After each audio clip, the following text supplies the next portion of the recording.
Good evening, ladies and gentlemen, and welcome to tonight's edition of the Whitfield Report. I am your host, Sam Whitfield, broadcasting live from NGC1 here in South Florida. And hold on a sec.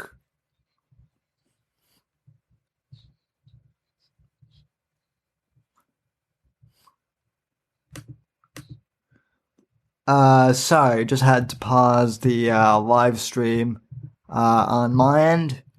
As I said before, I am Sam Whitfield, your aforementioned host of the Whitfield Report, broadcasting live from NGC Studios here in South Florida. And as always, I'm very grateful to be coming to you live for another Saturday edition of the show. As always, you can get into contact with me via the following social media links. You can follow me on Twitter and Instagram at SamW_NDC, hashtag Sam's Savages, also hashtag Whitfield Report. You can also follow the podcast at Whitfield Report, which is, that's mainly where I post episodes of the show. You can also follow me on Gab or on Minds at Sam Whitfield. You can go to my main website at thesamwhitfield.com and check out my webpage there. And in case any of you are still on Facebook, for whatever reason, you can like the Facebook page at facebook.com/Whitfield Report. Don't post a whole lot on there, but we appreciate any fans over there who would be willing to give that page a like and a share as well on Facebook. Alright, folks, so a lot to cover in the news in terms of the culture wars. As most of you know, that's primarily where I'm focusing the show these days, is on the culture war. Many of you asked why I didn't do a show on Thursday as I usually do. And that the reason is primarily that I was busy with school. I had midterms right before spring break, so I had a final project that was due that I had to get done. That's done and out of the way. So I'm on spring break this coming week, so that's nice, but also I don't really have any big plans for spring break either. People always assume that since I live in Florida, or people automatically assume that native Floridians are going to have a wild party on spring break, and that may be the case for some, but there are lots of us too who,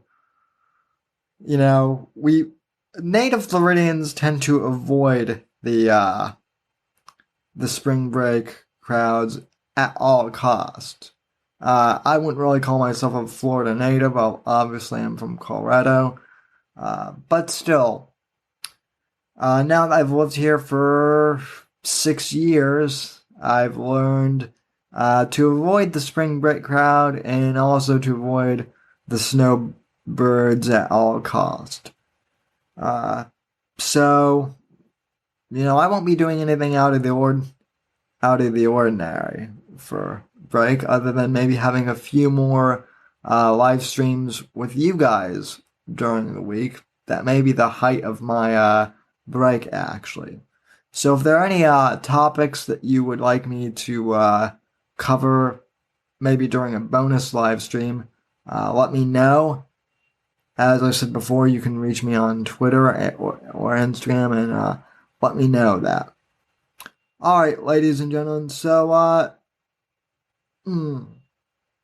wanted to get into this Jack Dorsey versus Tim Pool thing on Instagram. Obviously, this was the big news of the internet this week, and there was a lot to cover this week in terms of Twitter and the whole social media wars.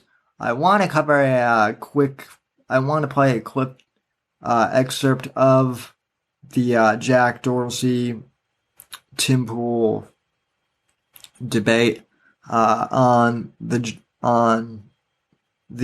Joe Rogan podcast, and obviously there was the Vijaya lady who I can't remember her name, but she's the head of safety and community guidelines at Twitter. So in other words, she's the top SJW. She was mainly the one that Tim took on in this segment regarding the use of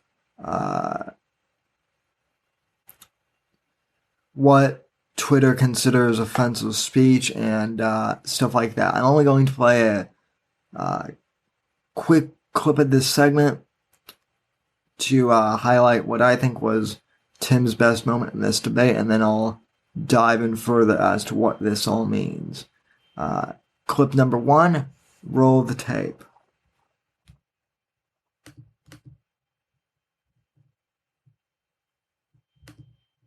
And I believe that to be the case. So your platform restricts speech.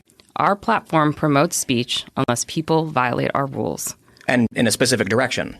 In any direction. But I don't want to say his name. The guy who calls for death gets a suspension. The guy who insinuates death gets a permanent ban. But Tim, you're misinterpreting what I'm saying, and I feel like you're doing it deliberately. It's not about one particular thing. It's about a pattern and practice of violating our rules. And you have a pattern and practice of banning only one faction of people. I don't agree with that. Quillette recently published an article where they looked at 22 high-profile bannings from 2015 and found 21 of them were only on one side of the cultural debate. But I don't look at the political spectrum of people when I'm looking at their tweets. Right. You have a bias. I don't know who they are. You're biased, and you're targeting specific individuals because your rules support this perspective. No. I don't agree with that. Well, so can you be clear, though, in like what rules support that perspective? Specifically, the easiest one is misgendering, right? Because that's so clearly ideological. If you ask a conservative, what is misgendering? They'll say if someone is biologically male and you call them, she, biologically male and you call them a she, that's misgendering. That's a conservative view. The progressive view is inverted. So now you actually have in your policies a rule against the conservative perspective. I have a rule against the abuse and harassment of trans people on our platform. That's what my rules Can we just give context in the background as to why that is? And I brought some research. So we obviously received a lot of feedback. So we don't make these rules in a vacuum, just to be clear. Pause. This is the first. I meant to pause this a few seconds earlier, but that was Tim's first major point about Twitter's inherent bias when targeting conservatives, specifically with the gender pronoun. And what Vijaya says here about not looking at this stuff in a vacuum is complete crap, because obviously they do look at this stuff in a vacuum in the sense that it's all ideologically driven when they look at this stuff. And you're going to hear an example of this coming up. So cut number 2 of this clip. Let's continue.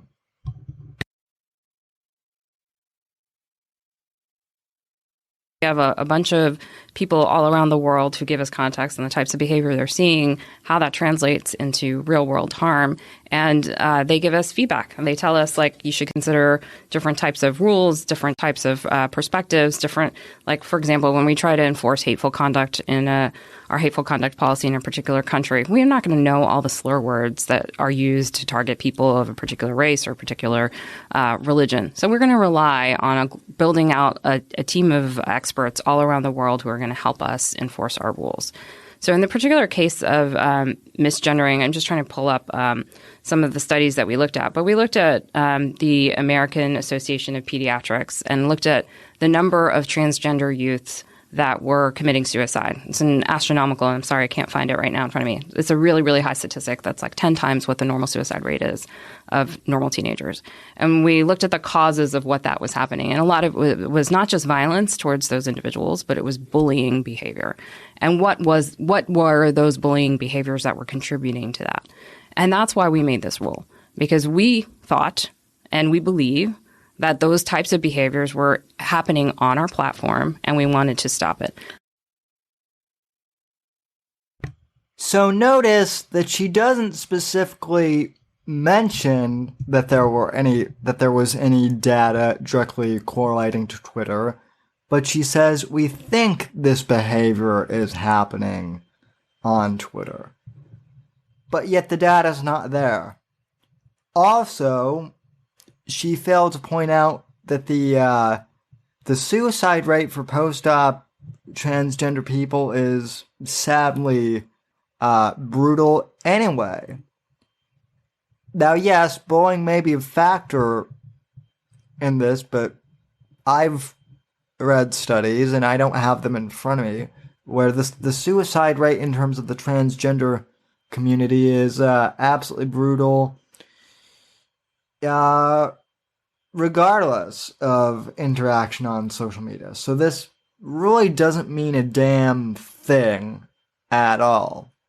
Continuing on. There are exceptions to this rule.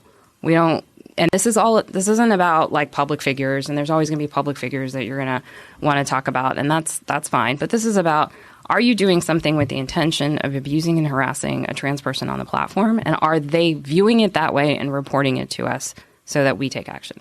So I will just state, I actually agree with the rule. From my point of view, I agree that bullying and harassing trans people is entirely wrong. I disagree with it. But I just want to make sure it's clear to everybody who's listening. My point is simply that, Ben Shapiro went on a talk show and absolutely refused. And that's his shtick, and he's one of the biggest podcasts in the world. So if you have all of his millions upon millions of followers who are looking at this rule saying this goes against my view of the world, and it's literally 60 plus million in this country, you do have a rule that's ideologically bent. And it's true. You did the research. You believe this. Well, then you have Ben Shapiro who did his research and doesn't believe it. Yeah. And I relied on the American Association of Pediatrics and Human Rights Council and other. And I'm sure he has his sources too for when he gives his statements. The point is, but I just wonder if they have that context. And that's where we have also failed, as well as just explaining the why behind a lot of our policy and reasons. I would agree, and I think it's. Arcade in the chat brought up a great point. He says, I was banned from Twitter for using a GIF with no words I found on their platform. There sure are exceptions. Yeah, and see, that's the other problem with this. And I know that people give Joe Rogan a lot of shit for having Jack Dorsey on the podcast a few months ago. But as I said before, I've been one of the only defenders of Joe Rogan for having Jack on the podcast. And yeah, I mean, Joe didn't go firm on Jack Dorsey back then like he should have, but it was a very revealing interview back then, because if you recall, and I don't have the clip of this in the roster, but Jack pretty much says that like a lot of this behavior monitoring is all done by algorithms and whatnot. Now, okay, that's a lazy way of partially shifting the blame from from him himself and the Twitter staff and saying, oh, well, a lot of this policing is due to algorithms. But someone, I've done some coding. It's been a while. I haven't done any coding since high school. But, I know my way around computer code. And one thing that I know for certain that anyone could tell you, a kindergarten could tell you, is that someone has to program those algorithms in the first place, right? An actual human has to key code those algorithms in the first place. So maybe did someone perhaps code an algorithm that just saw Johnny's tweet and automatically banned him? Yeah, that could be the case. Someone might have just coded an algorithm that automatically saw that. So a person might not have been involved, but at the same time, someone coded that algorithm in the first place. So that is a huge problem because someone is still in charge of programming all these algorithms. And even when they do a manual review process, there is still an inherent bias. So clip number 3. Let's see. Let's continue on. And you did research and you found this to be true, but we can't simply say maybe Ben Shapiro and the other conservatives who feel this way don't know. We have to. We can't. The point I'm trying to make is it's simply whether you believe it, whether you justify it or not is not the point. The point is you do. You do have this rule. That rule is at odds with conservatives. Period. Well, I think that you're generalizing, but I think it is really important, as Jack said, to the why behind these things. The why is to protect people from abuse and harassment on our platform. I understand, but you essentially created a protected class if this is the case, because despite these studies and what these studies are showing, there's a gigantic suicide rate. She is kind of hot. Can I just say that? She is kind of hot, but in the same way that the that like some what are those mythical creatures called? In the same way the sirens are hot, yeah. Deceptive, but extremely pretty. So just putting that out there. Amongst trans people, period. It's a 40%. It's outrageously large. Now, whether that is because of gender dysphoria, whether that is because of the complications from sexual surgery, sexual transition surgery, whether it's because of bullying, whether it's because of this awful feeling of being born in the wrong gender, whether that all that is yet to be determined. Mm-hmm. The fact that they've shown that there's a large amount of trans people that are committing suicide, I don't necessarily think that makes sense in terms of people from someone's perspective like a Ben Shapiro saying that if you are biologically female, if you are born with a double X chromosome, you will never be XY. If he says that, that's a violation of your policy. And you're creating a protected class. To be fair, yes. Targeted. Yeah, it is. If it's targeted. Joe nailed it right there with that remark, in that Twitter essentially did create a protected class. Now, I'm not going to play the entire clip because, otherwise this video will probably get struck. Granted, it probably already has a copyright claim waiting for me, so, anyway, just wanted to play those excerpts. I think that was the best example where Tim absolutely whooped Vagina Jack on this case. There's another video from Tim Pool's channel that not a lot of people have seen. It's not as popular, but Tim actually did a follow-up video to this podcast on his own channel that talks about how Twitter's overall use is declining. Now, part of that is because not as many people are signing off, but another part I would assume is the fact that Twitter is banning so many of the people that would use their platform on a daily basis. So therefore, not as many people are signing up just in general either. This is a video from Tim's channel on, let's see. The title of this video is Twitter is Dying and Jack Dorsey is Making It Worse. So this is from Tim Pool's channel. This was uploaded yesterday, I believe. So March 8th, 2019. Let's roll the tape. As many of you probably know, I was recently on the Joe Rogan Experience with Jack Dorsey, and many people were curious as to why Jack would actually come on this platform and confront me or have a discussion with me when they clearly would have known I would present them with some impossible questions they couldn't defend. In many circumstances, they couldn't defend them. I don't think I did a perfect job. There's a lot of things I wasn't able to bring up, but a lot of people appreciated that at least the conversation happened. Now, I think the reason Jack had the conversation is because Twitter is dying. According to several different metrics over the past year and even recently released by Twitter themselves, it seems like they're actually dying. They're not that relevant, but they... As I said before, and I'm saying this mainly, to keep this in fair use, but the reason why Twitter is dying, my take on it is because they're mass banning a lot of their users. So that's why Twitter is dying. The people who want to use their platform to tweet and spread messages aren't able to. So, continuing on.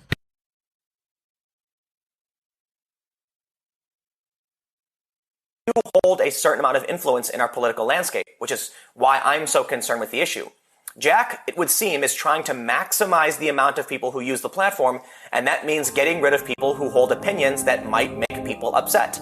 But where does that bring us? It would seem that the demise of Twitter is absolutely inevitable, because banning people makes them and their friends want to leave, and not banning mean people makes other people want to leave, so what's your solution? Apparently it's nothing. I think Jack decided to have the conversation with me, Sam Harris, Gad Sad, and others because he knows he's losing users on a certain side of the cultural debate. And it seems like there is no solution to guarantee the continued growth of Twitter, and it's only going to continue to become less relevant today. Let's take a look at some of the recently released news about Twitter, and I'll go over some issues with Silicon Valley. And I gotta say, I think the era of the tech oligarchs of Silicon Valley having so much influence in politics might actually be coming to an end. But this, we'll see. Let's look at the articles. It might be coming to an end, but it's going to be a slow end. So, I kind of want Sam to start quoting Peaky Blinders.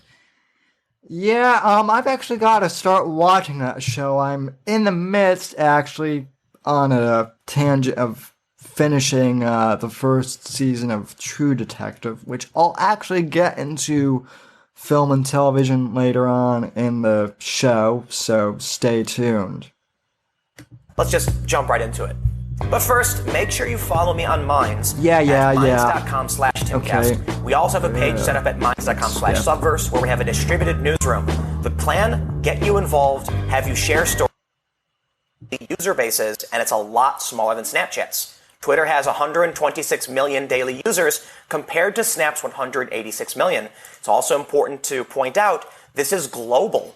If the United States has 330 million people or so, 145 million or so in the workforce, then it would stand to reason that America may have the majority of these users, but it's still very small relative to the actual amount of people working in the US. Recode asks, how big is Twitter's daily user base? A lot smaller than Snapchat's, it turns out. For years, Twitter has been asking investors to judge the company by looking at user growth.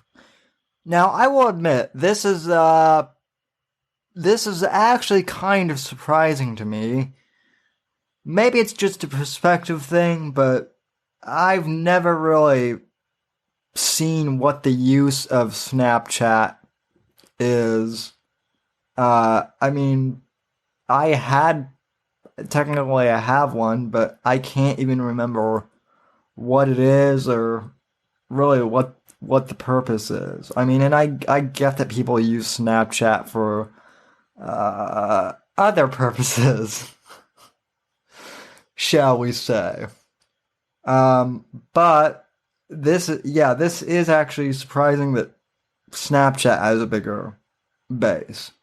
I suppose statistically, if you were to look, Snapchat would probably have like a bigger usage base among like celebrities and models, I'm guessing, as opposed to Twitter. But I would say that people in my field, commentators, journalists, etc., Twitter would probably still have the bigger base.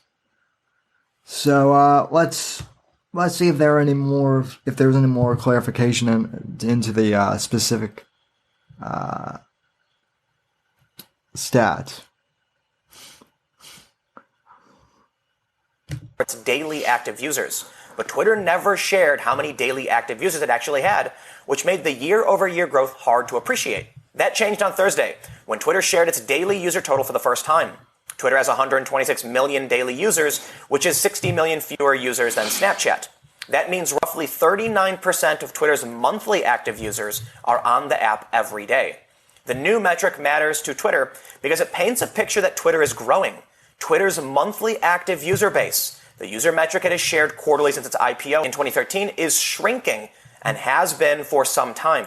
So focusing on daily users instead of monthly users lets Twitter show that it's growing, which is a much happier story to tell. In fact, Twitter said it will stop sharing the monthly active total altogether beginning this year. Twitter will tell you that it's not fair to compare directly to Snapchat. That's because Twitter says it's only counting users who could be exposed to ads, what it's referring to as its monetizable audience. Snapchat, Twitter would argue, counts users who open the app, send a message, and leave without ever getting to the part of the app where Snapchat serves ads. Though in reality, it seems like someone could use Twitter for the same purpose. It's not a super compelling argument, but if you want to find a defense for Twitter, at least its audience is still growing. Snapchat's user base didn't grow at all in 2018. Twitter's daily active user metric also gives us a sense of how much room Twitter has left to grow. The company's monthly active user totals has been declining. So barring a miraculous turnaround that suddenly drives a lot more new people to Twitter, the company is betting it can get more of those existing monthly users to open the app more often. That can't go on forever, of course, but Twitter has a lot of room between its monthly and daily totals.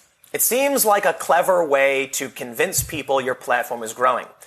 And it's actually not. Well, maybe this is based on monthly active users versus daily users, and you could use whichever metric you want, but basically, what it sounds like they're saying is Twitter has hundreds of millions of people, most of whom don't actually use the service. They've signed up and they don't do anything.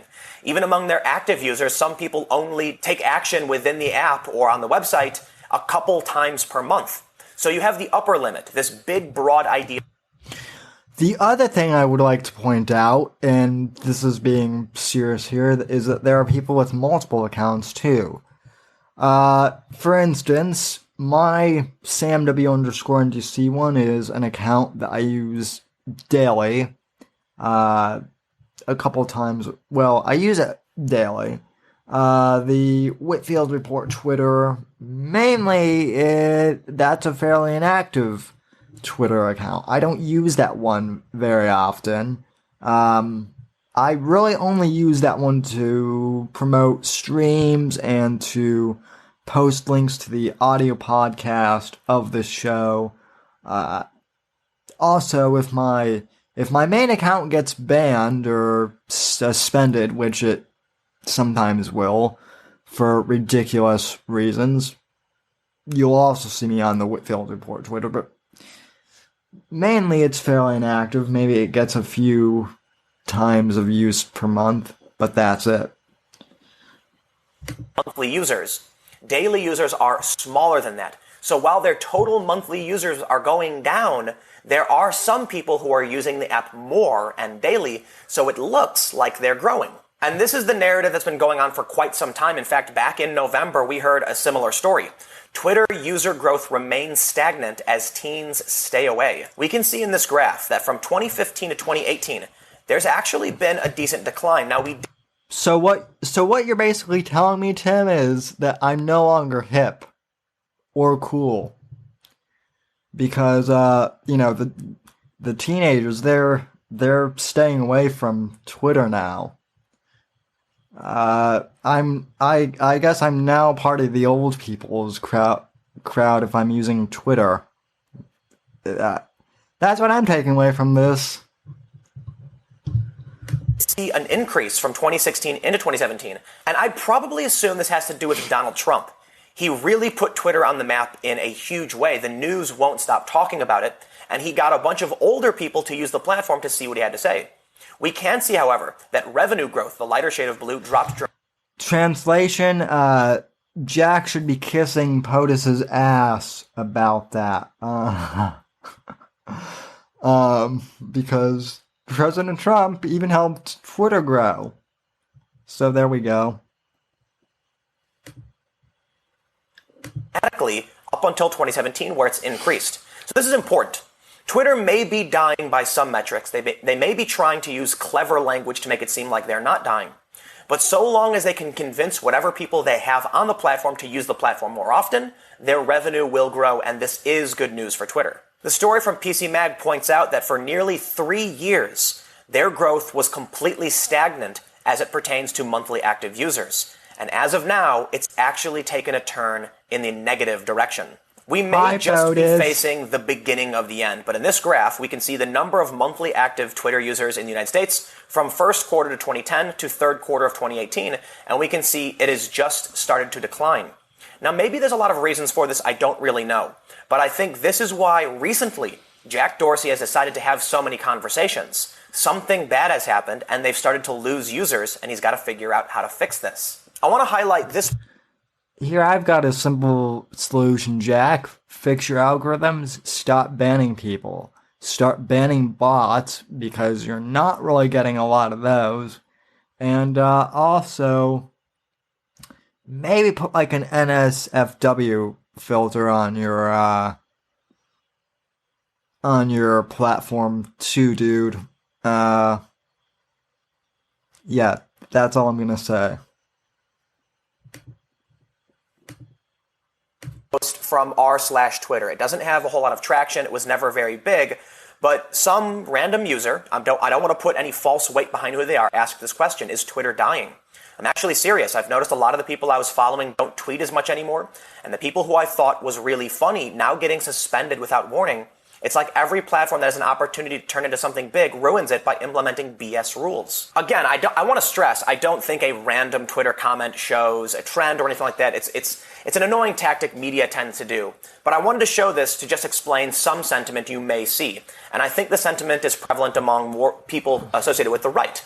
Why is Jack Dorsey doing these interviews with the intellectual dark web and people about conservatives? Admittedly, because he's trying to suck up to us? Because he knows that we're the main victims? Okay. He shouldn't be, Alyssa. I'll go check while this clip is playing, though. This will be the last segment of the stream of the pool analysis that I'll play. But yeah, I mean, I think a large part of that is, as OJ's White Bronco points out, Jack Dorsey is pandering. OJ's Bronco, you're exactly right. So, I think Jack Dorsey knows he's screwed, and he knows that he needs to do something about it. So, the Joe Rogan podcast was for liberals talking about conservative bias, but sure. I think the reason is there are people who are starting to recognize that funny people are being banned, people are being harassed. Twitter is generally a really awful platform. Why is Twitter so adamant about protecting journalists when the hashtag #LearnToCode thing happened? It's because they're the lifeblood of the platform, the most influential part of the platform, and they give Twitter meaning. Look at all of these viral stories that were complete and utter nonsense that traveled far and wide because of Twitter, Covington being the best example. How many journalists wrote fake news because they saw a story on Twitter and did no research? It is an addiction. It's a bad platform. It is. And with Jack Dorsey trying to constantly police conversations, it only makes it worse. People then get upset that funny people get banned. We see parody accounts being banned, and then they have to get reinstated. We see people unjustly suspended or banned, and they have to complain to get reinstated. And this only really works for people who are high profile. That means low-level users are being purged from the platform. I admit, Jack Dorsey is between a rock and a hard place. Their monthly active users have started to dip. They've started offending certain people. The bad PR about their bias is only getting worse. And I don't think they're going to find a solution to this. Because Jack does bring up a really good point in the podcast when he said he wants to figure out how to get as many people as possible to have healthy conversations. That makes sense from a business point of view. He needs more users to grow, to increase share price, to make money, to make sure that the platform doesn't collapse. So he doesn't care about the ramifications on politics. What he wants to do is maximize user growth and bring that money in. But what does it mean for us? The platform has gotten so big, it does have an impact on our politics. And while it is a private platform and they have no obligation to guarantee access to anybody, at a certain point, we have to recognize the detriment to the government. Does Twitter have a right to user growth? Absolutely not. So if they're going to impact our politics and Jack wants to restrict certain legal speech because he wants to make his business grow, well, then we have a serious problem. I don't care about the private interests of a publicly traded company. I care about the interests of our community and whether or not this will be healthy. But And I think that point that Tim brought up there is, quite honestly, the best point that could be made about this whole thing. Twitter does have a right to user growth inherently, and yet they are a major player. The other thing I've argued in the past is that both Twitter and Facebook love to say in their marketing campaigns and in their PR material, you always hear the term that well, we're basically like an open platform and a community for anyone to join, and we're basically like a public utility. They don't say we're a public utility, but they say we're like a public utility. So if that's the case, then why are you banning certain people? If you want to act like a free platform for everyone, then be a platform. Let everyone on. And let the marketplace of ideas take hold. If you want to be more selective of who you allow on, then by all means do so, but basically be upfront and open about your bias. That's all a lot of us are asking for regarding Twitter. That's all I'm asking for anyway.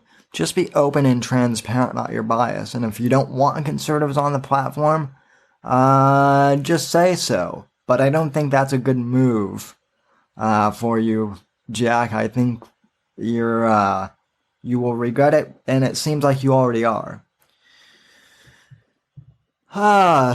So that's that for the whole Tim Pool segment. Now, I have another big topic that I want to discuss here on the show.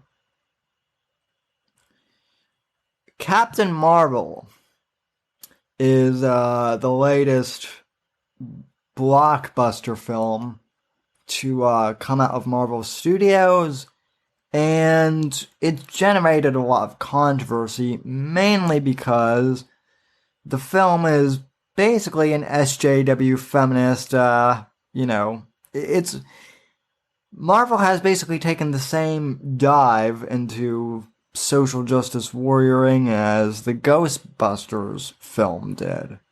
Or I should say the one that came out a few years ago. Now, obviously there's a lot of commentary on how bad the film has been, but I want to direct you to a specific piece from Christian Toto, who is a conservative movie reviewer. I know. Not very many of those around. He runs the blog Hollywood and Toto. And fun fact, Christian Toto is also from, or at least he lives in, Denver, Colorado. And he's also a follower of mine. So I might get him on the show to talk movies one of these days, depending on how his schedule is. Anyway, this article comes from his blog, hollywoodandtoto.com. Headline, The Big Lie Behind Captain Marvel's Feminist Fight, by Christian Toto, Hopefully the ads don't pop up too badly here. Oh, and by the way, Alyssa, Nacho is not blocked in the chat anymore. I had him blocked at one point because I didn't know it was him. I thought it was a spam account, and he has multiple accounts too. So, but he should be in the available to chat now. So, The Big Lie Behind Captain Marvel's Feminist Fight by Christian Toto. Here's what the media won't tell you about the haters attacking Brie Larson's new film. The battle over Captain Marvel began well before its March 8th release date. The first female-led MCU feature since the franchise transformed Hollywood. Let me move this over. Stars Brie Larson as the colorfully clad hero. The film's marketing team played up the feminist angle, knowing that Hollywood reporters would take the bait. Larson did the rest. She bounced from interview to interview, talking up the film's feminist bona fides. She insisted only certain reporters got the chance to pepper her with softball questions. It also didn't escape savvy film fans how last year Larson insisted white male reviewers were the wrong choice to opine on A Wrinkle in Time. Why? The film's lead was biracial, and the director, a woman of choice, Ava DuVernay of Selma fame. The film wasn't meant for them. Add it all together, and plenty of folks claim they'll pass on Captain Marvel. On Marvel, said folks are mostly white and male, so alienated by Larson's divisive rhetoric. And that's a problem for outlets like liberal Daily Beast. A movie like Captain Marvel, starring a pretty young woman who doesn't care to make her opinions palatable to men, about a character more powerful than any in the MCU, was never going to sit well with the kind of superhero fan who tell a woman to smile more. Is the Daily Beast right?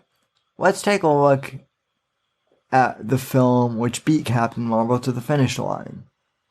2 years ago, DC Comics unleashed Wonder Woman. The film marked the first major female-led super saga of Marvel of modern times. Yes, we've previously seen Supergirl, Catwoman, and Red Sonja, among others. Still, Wonder Woman hit theaters at the peak of our Comic-Con obsession. So what happened next? Did the film star Gal Gadot transform into Gloria Steinem during her press tour? Did DC Comics or Warner Brothers, the studio behind the film, play the gender card in their marketing materials? Did white male fans care that our character could whip Batman in a fight? No. The film simply wowed critics, made Gadot an A-list star, and paved the way for a sequel. And ne'er a troll or man-child huffed and puffed about its existence or success. It's likely some did, but hardly in the kind of numbers that would be seen on pop culture radar screens. Those same trolls and man-children also stood down when female-led action films like Peppermint Miss Bella, Alita Battle Angel, and Atomic Blonde, based on a graphic novel, hit theaters. No protests, no outcries that only men should be vigilantes and action heroes. There's more. Talk of a solo Black Widow feature starring Scarlett Johansson has suddenly earned little online outrage. Clearly, Captain Marvel is different. The film's team, from its star to the marketing gurus, are purposely stroking the culture wars. See our movie or you're not woke. Object to our movie and you hate women. This isn't escapism 101. As previous MCU outings provided, it's time to learn about gender inequality. Seems like an odd marketing play. Just asks the lady Ghostbusters. Let's see.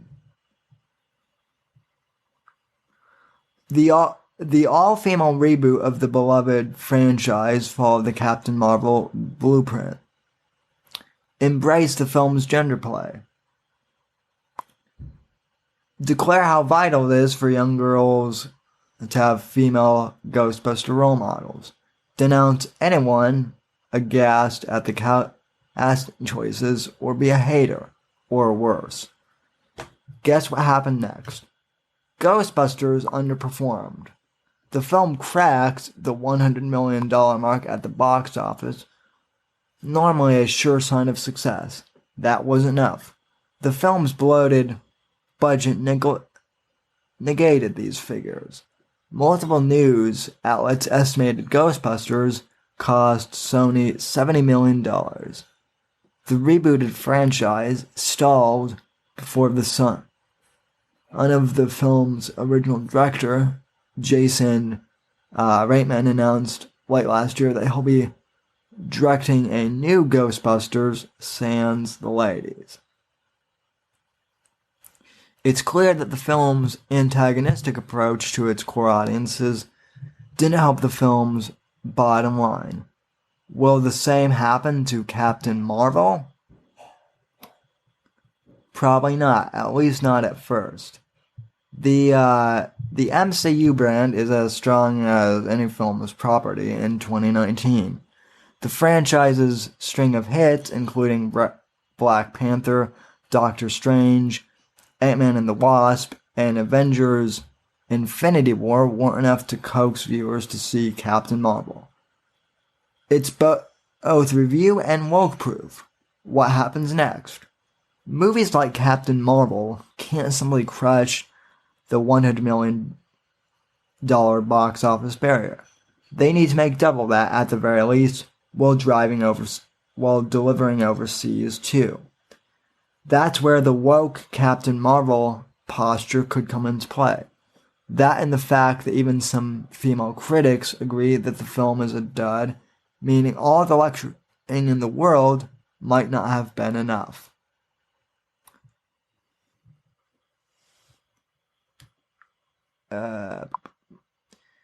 There's a harder lesson for the MCU.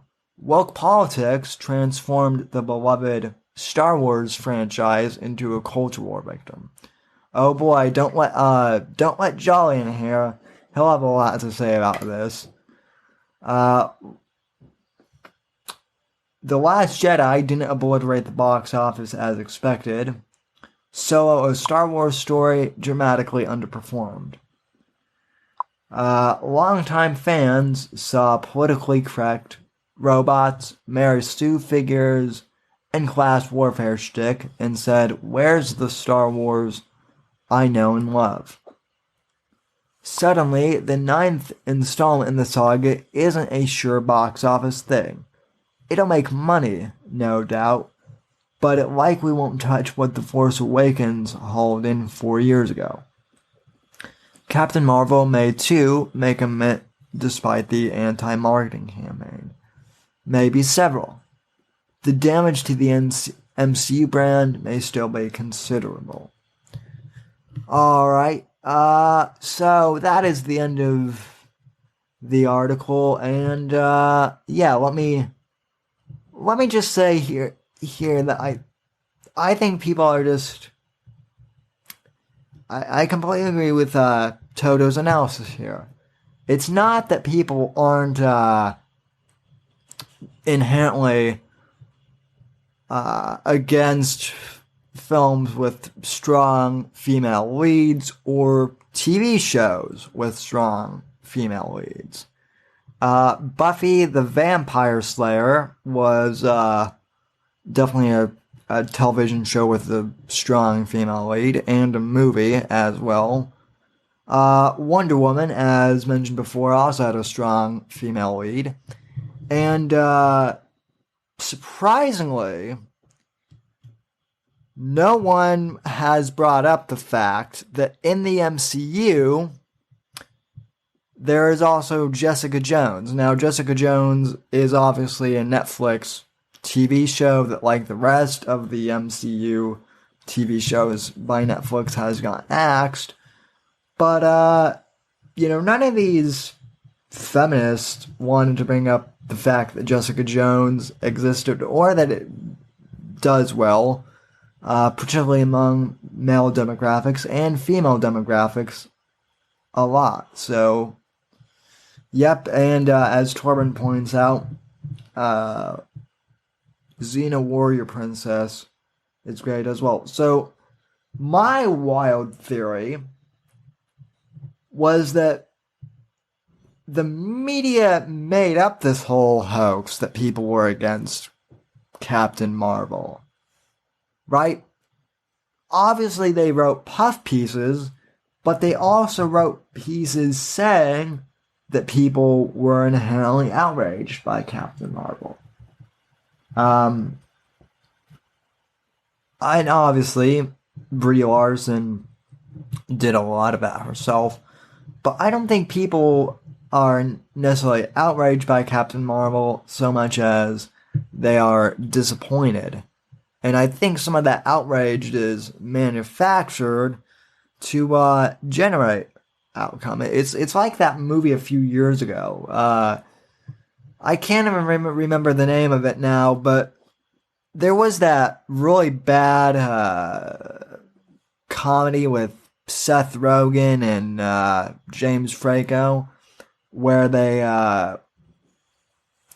go to North Korea to kill Kim Jong-il at the time. And remember there was that like whole controversy that the Chinese had like DDoSed Sony Pictures. Well, that turned out to be a fake, and manufactured outrage to drum up anticipation for this film. And all I'm saying is that that could be the case here as well. So that's just my opinion. I could be wrong on that. So anyway, let me read a few of the chats here and kind of take a quick break here. So let's see. Kate Scarlett says, I'm excited for the new Dune movie. Yeah, I'm actually excited for the Dune movie myself, especially if Denis Villeneuve is directing it. I actually loved Blade Runner 2049. Not as much as the original Blade Runner. The first Blade Runner is one of my all-time favorite masterpieces, and yes, for those of you who were asking a few months ago, that was Rick Deckard as my avatar. So, and by the way, happy Blade Runner year, folks. It is 2019. So, come November, I may have to have a cyberpunk theme somewhat on this show. Yeah. Oh, so John Bear jumped into the stream, and yes, Nacho, I know that's you. Sorry, I don't know what's been going on. You're not blocked anymore, but YouTube's acting strange, including the fact that a lot of people did not get the stream notification right when it came on, apparently. So, apologies about that. But, so there aren't too many more topics to bring up tonight, but I would like to cover, one last thing. Before we ride off into the sunset, or I guess ride off into the full moon, seeing as how it is 10 p.m. I haven't talked about Owen Benjamin for a few weeks now. And, you know, for what it's worth, I'm glad I took a break from Owen Benjamin because, my sanity desperately needed a break from, all things Owen Benjamin. Certainly. But there have been some, relatively new developments that, I want to cover because, I mean, I wouldn't say, how do I phrase this? Things with Owen Benjamin have been concerning, okay? So, so this is absolutely nothing new.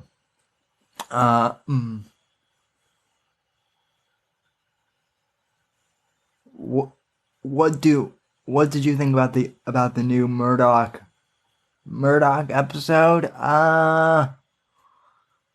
Do you mean, are you referring to Daredevil? OJ's White Bronco? Because I thought season 3 of Daredevil was great. Let's see. Yeah, I'll take a quick break before I dive into the Ellen stuff. But yeah, I mean, season 3 of Daredevil was amazing. As far as like Rupert Murdoch and whatnot, I'm not really sure what you're referring to. So yeah.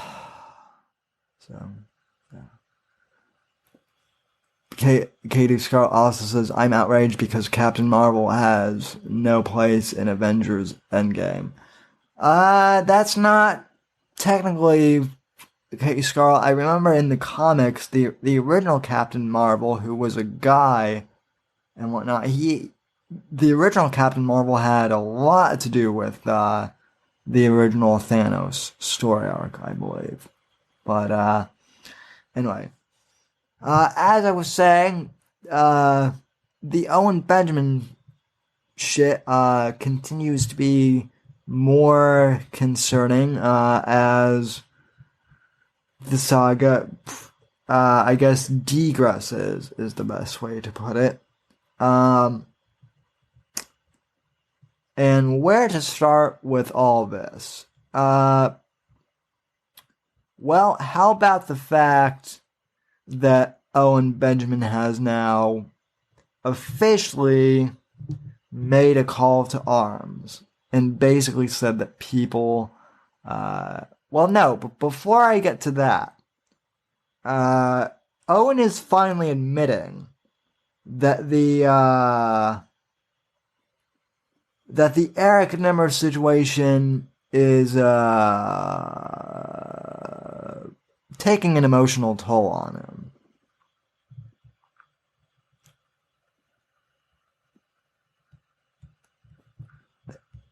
He's admitted that the Eric Nimmer situation took an emotional toll on him, and boy, this is not looking like we're seeing a man who is already in a downward spiral, and it's not even funny anymore. It's just sad and pathetic how bad the Nimmer situation. So this is actually legitimately concerning. I'm not even joking here, folks. The Nim job situation, as Niraj points out, is it's really depressing Owen. So yeah. This comes from John Arcade's clip channel, so thank you, Mr. Johnny Arcade. This is Owen Benjamin. Owen Benjamin talking about how the Nimmer situation has really broken him up emotionally. Clip number 4. Go.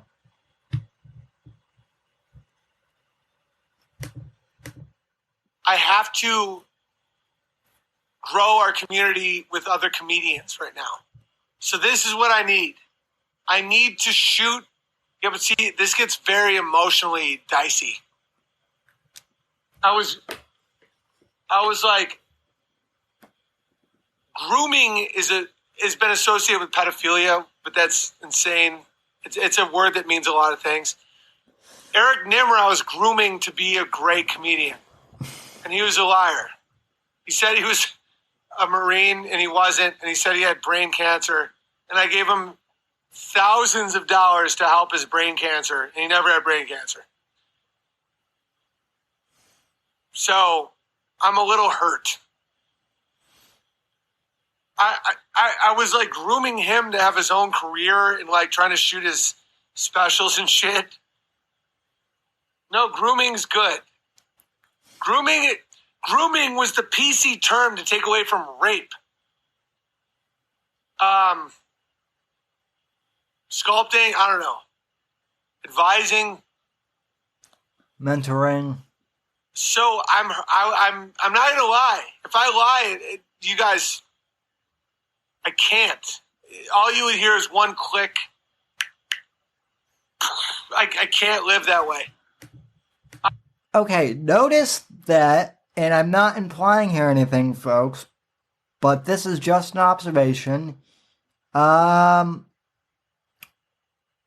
He's been doing suicide innuendos a lot.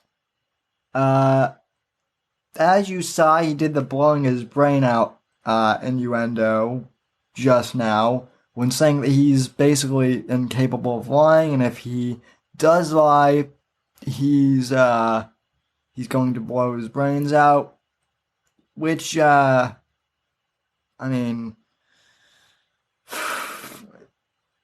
lying is part of human nature, and everyone lies. I'm not excusing it, but I mean, no one's perfect.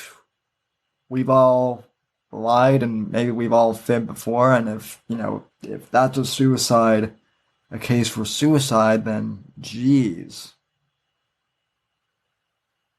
So.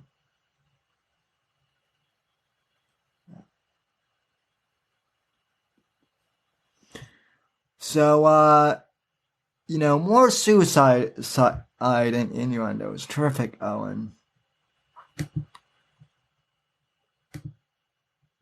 Hurt. Like I have a heart. I'm like, I put so much into Eric that like I'm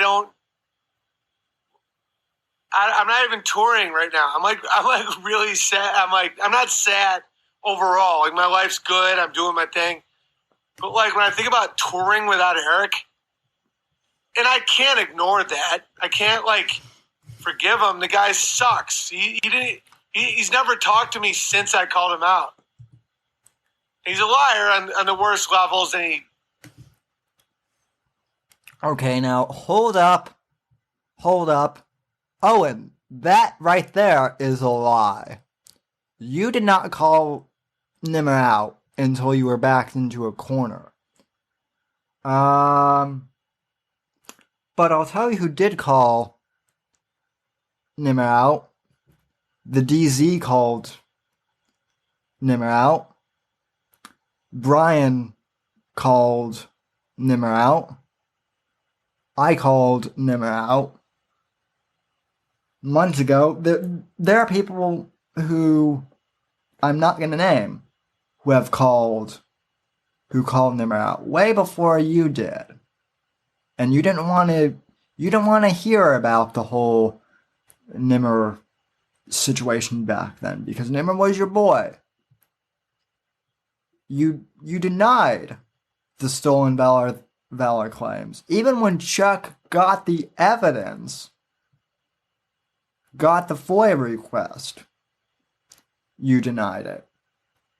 When veterans and servicemen said to you, hey dude, this looks bad, you basically told everyone off. You were, up until you were backed into a corner and someone somewhere, and I'm not privy to any of the conversation, so I don't know how it went down exactly.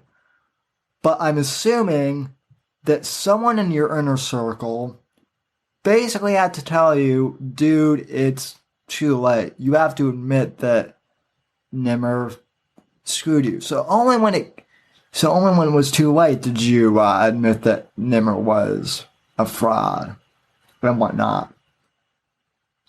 So, you didn't expose Nimmer or do anything. We did. Months and months and months ago. Yeah. They blatantly slandered me because, Brian, we're getting to all of that too. Mark my words. But yeah, Owen didn't do anything to expose Nimmer. He doubled down on Nimmer until it was too late. And now he's got and now he's doing this whole depressed shtick, which may not be a shtick. He may be genuinely depressed. But if so, I mean, I don't really have sympathy for him because he brought all of this on himself.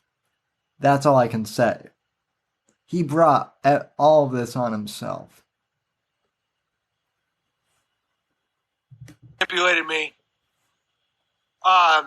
I can't imagine who would open for me. It's like I'm a little damaged. But I really want to help other comedians, and I want to grow their career outside the B system. Was he a Jew? No, he's a Nig. He's a black. He's black. Oh, great! More anti-Semitic, shit too. Sam Tripoli. Sam Tripoli's an Armenian pimp. I'll open for you. No, but I don't know who. It's like I will get better at this. I have to grow the alternative to the beast. One of the reasons you guys support me, and I take it as a obligation, not as a praise. Like when you guys get subscriptions and Super Chat and all that, it's not like, oh no, this is for me. At this point, now that I'm covered, I have to grow our world. So he admits that he's covered, that he's pretty much set, and now he's trying to pass off the whole subscription and super chats thing as, oh, I'm not doing it for me. I'm doing it for the community, and I'm trying to grow the community of comedians, of entertainers who want to, work outside the mainstream. Okay, Owen. Well, if that's the case, then I'd like some of that money to grow my channel and to grow my production value. I'd like some of that pie. I know you're not going to give it to me, but I'm just saying if you're opening up the well, so to speak, then let some of us draw from that well. But obviously, he's not going to do that. It's also very narcissistic of him too, to believe that he's going to be the one to grow the comedy community, and he's going to be the one to save the world. Right? That's his narcissistic hero complex. To make other comedians known. I need to produce their specials. I need to help them with touring. I need to compete against the beast. I'm hurt. So, people aren't going to steal from me and lie to me. Like, dude, it's been the Nimmer thing hurt so bad. I didn't express it to you guys because there's so many trolls and so many people that were like dying for it that Brian, I don't want his money either. But I'm saying if he's, well, he does need to fix his lies. Yeah. He needs to, the interesting thing is he wants to build the community. He wants to build, other stand-up comedians and bring them to fame. Okay, let me explain something, Owen. I'm followed by a lot of amateur comedians, by a lot of upstart comedians. Some of my friends who I grew up with, who I knew in high school, they're starting out their stand-up comedy careers. Some of them are pretty damn funny, too. And let me just say, any of the upstarts who have heard your name don't want anything to do with you. They look at your content and, they see what you've been doing lately with this whole unbearable thing. And even the amateurs know it's bad. Look, I'm a channel with only like 240 subscribers. And a lot of my friends who are in comedy would rather go on my show, on my stream.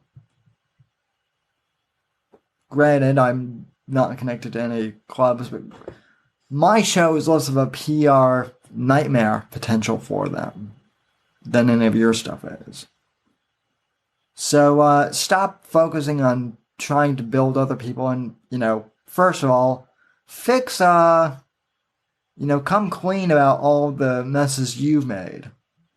And apologize to Brian and to the other gentleman who you falsely accused of, doing some heinous shit.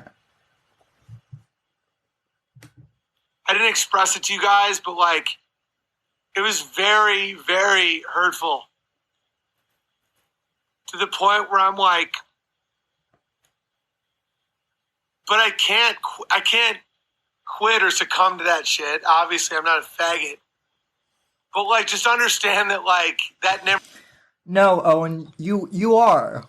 You actually are a faggot. You're not a homosexual, but you're a fag just because you're a low person. And you have low moral character. And you blame everyone else for your situation. You know what's bothering you, Owen? It's your... Deep down, you do have a conscience. And your self-conscience is eating you up at night because you've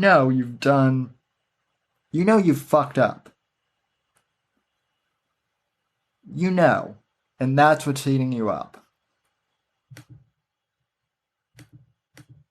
Stole my heart. I had him with my son. By the way, that laugh, that particular type of wheezy, sick laugh, that is the laugh of a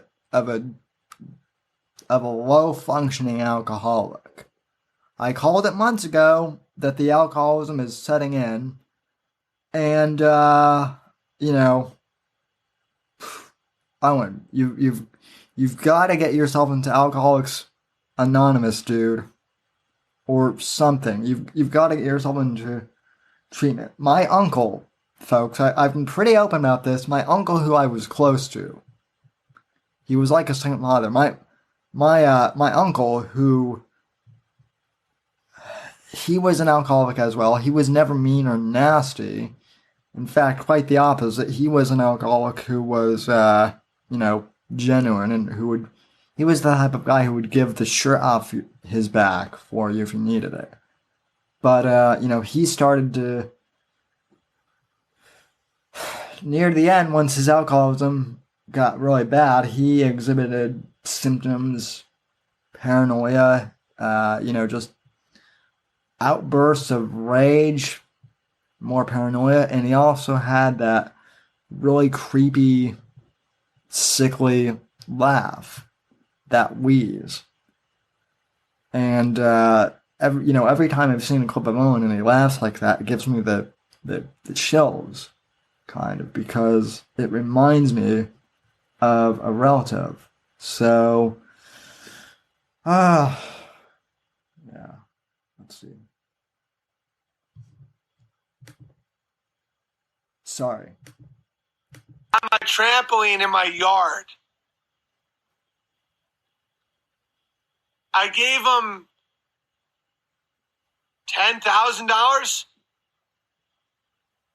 Not that matters, but that's food.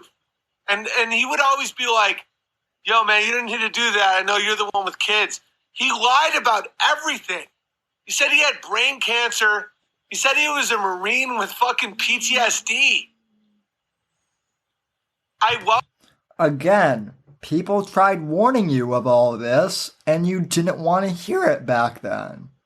So, I'm not sure what you're bitching about, Owen. People warned you.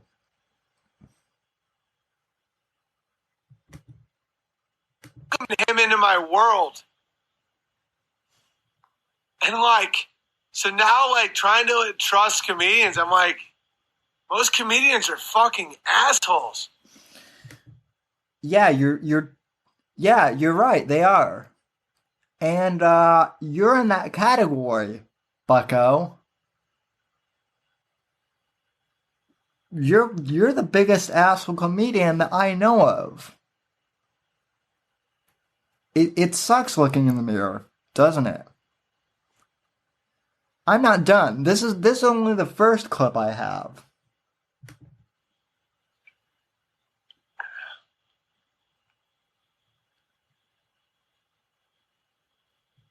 And it's all good. It's not about me. But I want to expand this. I want to produce other comedians specials. I want to help you. I don't want to let comedy die and become stuck up Amy Schumer's fat Jew ass. So I have to get past this, but I'm really it caused me a tremendous amount of pain to the point.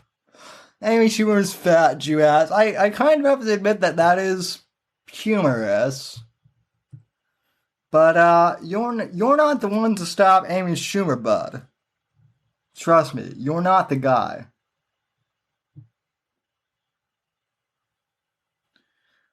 So, well, Brian, you'll have to wait and see. I've got a whole bunch more stuff. So, is this video worth playing? No, they're only like 30 seconds. So, let's see. So that was the first bit of Owen's unhingement that has me concerned. The self-pity. And look, I've been there too. I've fucked up before myself. I've felt shitty about stuff that I've done before. I don't go on a live stream and air my dirty laundry to people all the time and telling I was a victim. Almost no one I know does that. It's bizarre and weird. That's not even the worst part, though.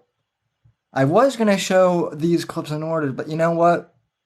fuck it. I am going to play these clips out of order because, or I guess in order now, because this has really been seeing this clip again. For those of you folks who haven't been involved in this Owen shit, and who are wondering what's been going on, this is why I've been so damn agitated for months. So, back in December, right after Christmas, Owen named Brian Eskew and another gentleman, but he mainly focused on Brian, and accused Brian of trying to poison his kids with gummy candies on a live stream. Now, Brian put up this clip on his channel today, so I'm assuming that now that this is public fine, it's okay that I play this clip. So, this has had me fucking livid. And as I spoke about last week, I did a whole tribute show to Andrew Breitbart. Breitbart was fearless when it went to going after the left, but Breitbart was also willing to call out the frauds and the liars in the conservative movement, the self-imposed narcissists who, try and use the conservative cause to build their own platform. So this is what Owen did, because Brian was one of the people who, I don't know the whole motive, but I'm assuming that this was partially due because Brian was one of the people who tried to warn Owen about the whole Nimmer thing, and so as a result, this bullshit story and this bullshit narrative got made up. So here's Owen falsely accusing Brian of poisoning his kids on a live stream, which still has not been taken down. And, pretty much ruining Brian's holiday and better part of this year, I would say. Fuck it, let's roll the tape.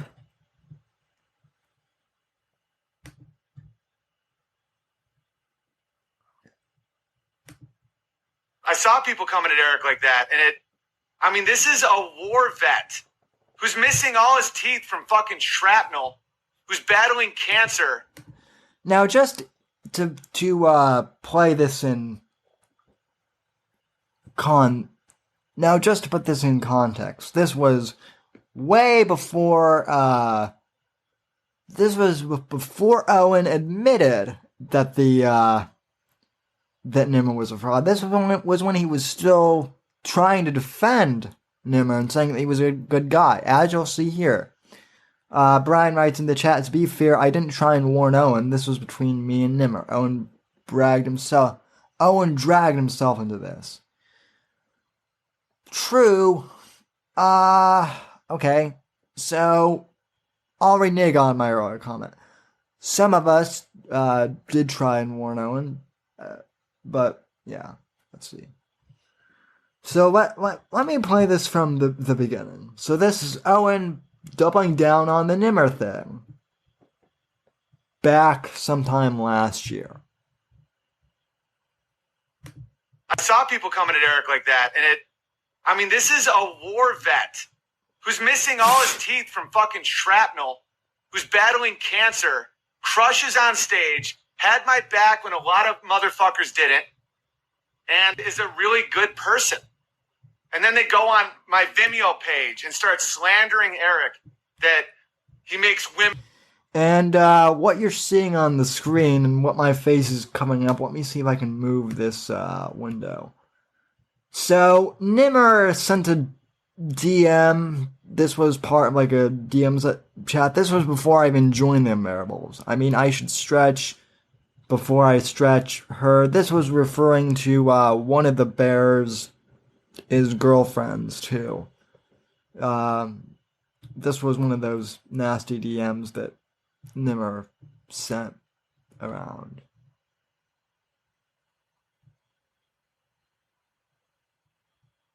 Comfortable in Chicago. I was with him the whole time in Chicago. That motherfucker doesn't make anyone uncomfortable. He makes everyone feel very, very comfortable. These people that now hate Eric, they saw a guy killing on stage. They saw a guy, they probably in the back of their head, they're like, that big black cock of his, I bet he's got a fucking hammer on him. Unlike my little fucking nothing cock. And, the way So what you're seeing on screen now is basically the part where this was part of the FOIA that Chuck got, basically saying that Nimmer did not serve in the United States Marine Corps, as he claimed. You're Eric. The way I give Eric attention, the way Eric is rising quickly, and people really like Eric, and so then they just get angry. DZ is trying to troll the super chats. So, fast forward to December. This is the moment where Owen falsely accuses and doxes Brian Eskew and falsely accuses him of trying to poison his kids. All the money they want. I mean, one of those guys, I'm pretty sure, tried to poison my son. So I don't take that very. I mean, these people are so evil and sick. It's I can't believe they're trolling. Because there's not a lot you can do with the criminal system. Unfortunately, it's all good. We know who they are, and if they ever did anything again, maybe I should just say all their names. Just see what anyone says. I'm not saying anything. But if I'm just like, hey, I'm not going to say what to do to them. But that would be insane.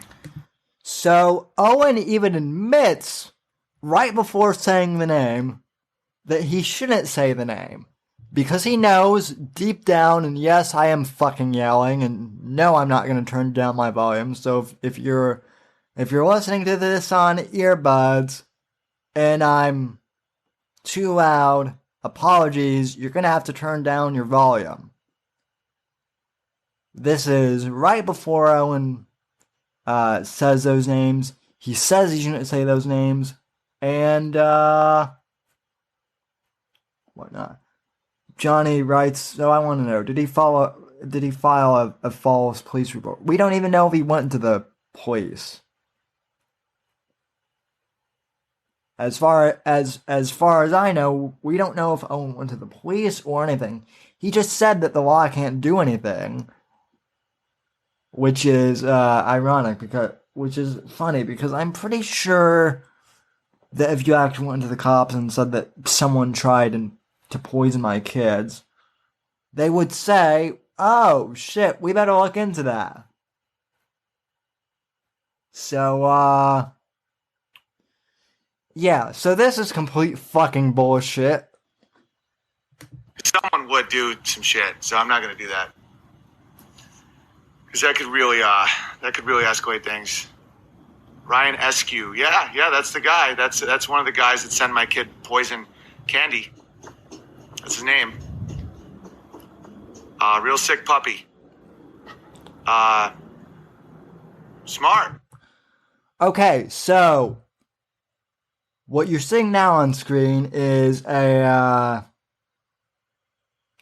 believe a direct message where Artling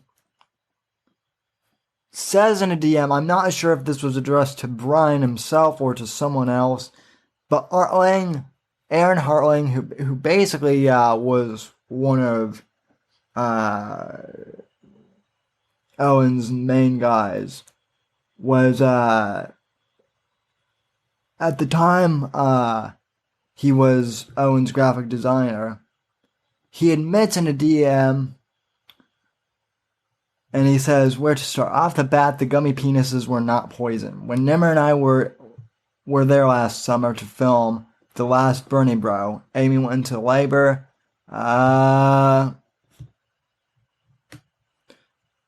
So Nimmer and I just hung out while they were gone. Someone had some own gummy penises that got opened on the stream. Nimmer and I were hungry and ate them, and we joked what if they were poisoned, but they never actually were.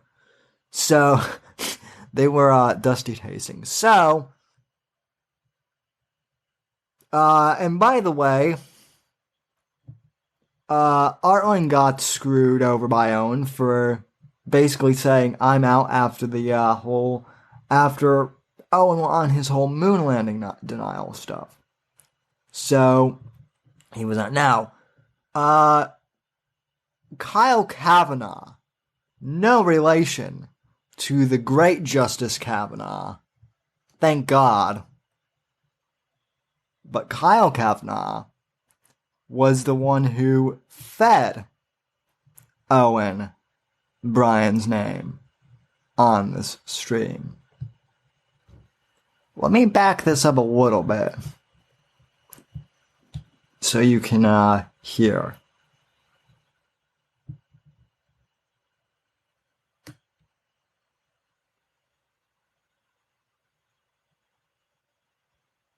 Okay, I think this is it.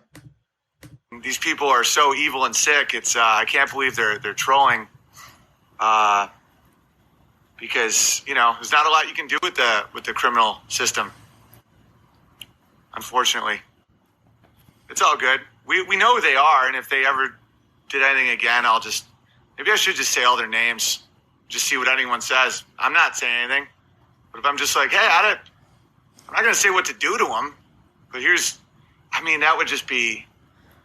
would be insane. So again, Owen admits that he shouldn't say their name because he knows that people would, take things too far. Possibly. He knows. Look at his face if you're watching on the video. He knows that what he's out to do is bad. He knows deep down. Someone would do some shit, so I'm not going to do that. Cut to 5 seconds later. Because that could really escalate things.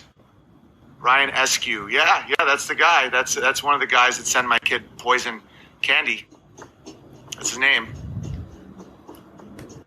And just like that, he says Brian Eskew. He says his name on stream, falsely accuses him of poisoning his kids. This gets better though. This gets, better / way fucking worse.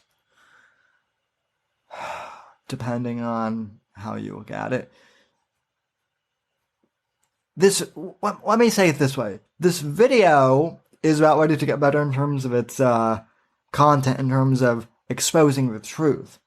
But worse in the sense that the truth of what actually happened is just so god-awful.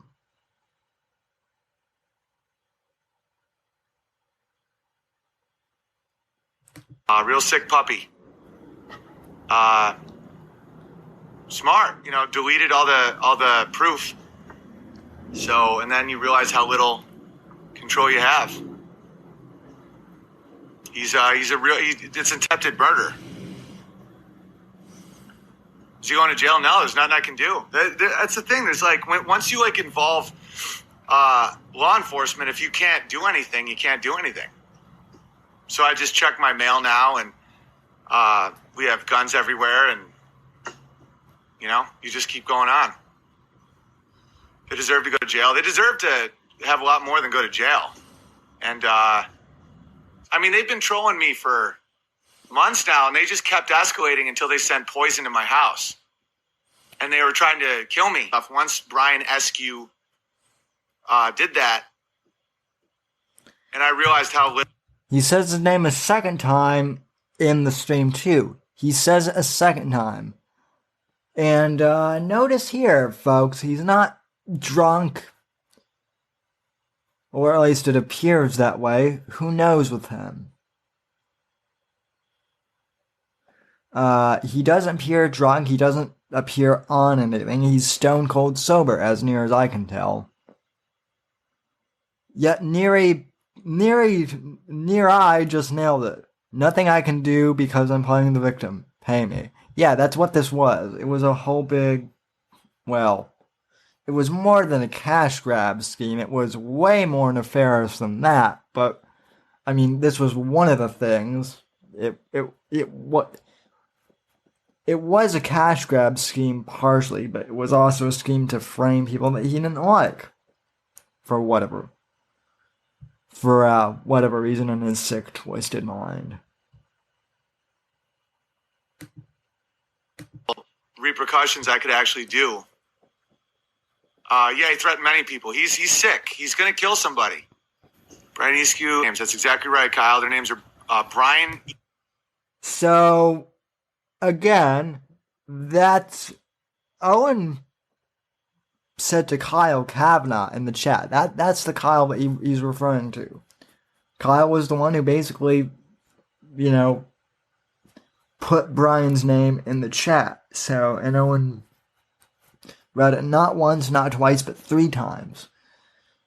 Too bad you didn't keep Kyle's name out of it, because now we know that Kyle Kavanaugh is linked to it.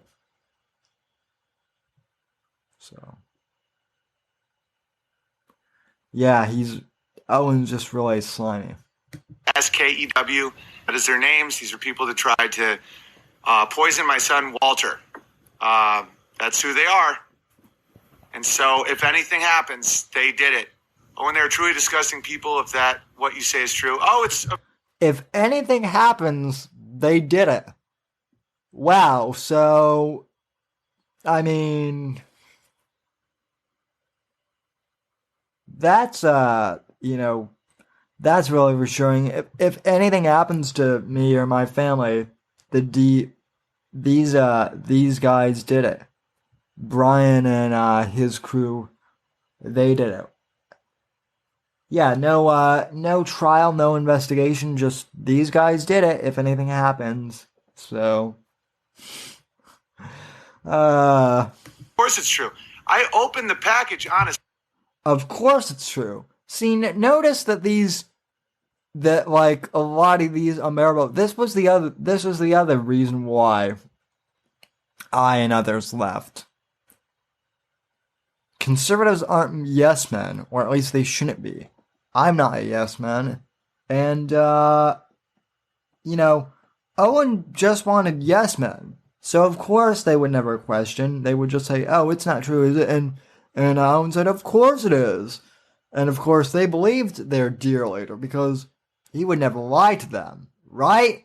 Right, Owen? You would never lie to your sycophantic worshippers. Would you? Would you, Owen? Green, guys. Candy. Eat a bag of dicks. So for those of you listening on the audio podcast, this is a flashback to before the doxing incident where Owen opens the bag of candy dicks on stream.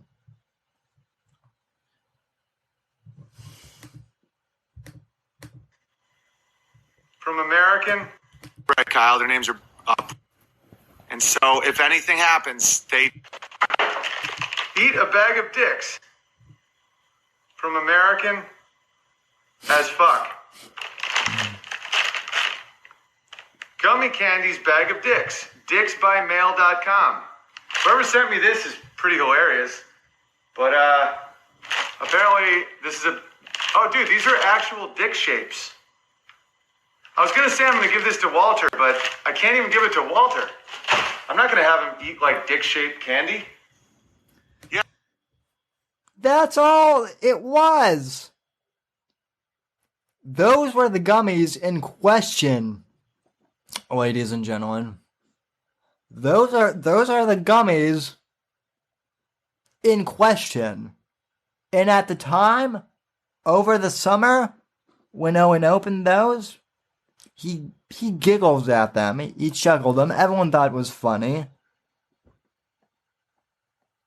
It's a gag gift that you can order online. Dicks by mail. Also, for those of you who are listening to this on audio, the gummy dicks were sealed.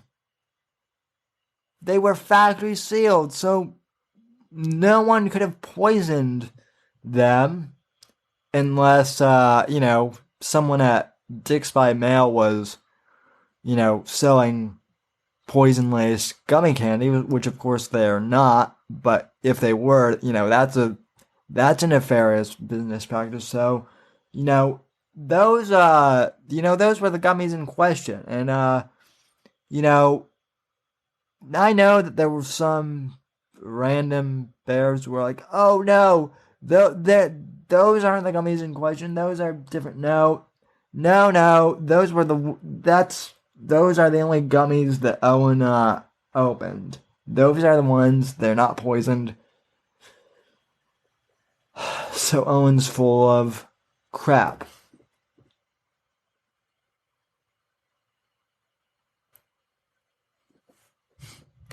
Little penises. They made little penises because this guy makes weed candy. That's what he does. That's what Brian Eskew does. ESKEW. He makes marijuana candy. Oh, he spells his name on stream too. And he sent me penis candy, and apparently they were poisoned. No, Josh is not a bear. So now we're flashing to Kyle Kavanagh, who's a wormy, slimy Canadian Canuck. He's bitching about Josh Rogers Sr., who is a stand-up guy, by the way.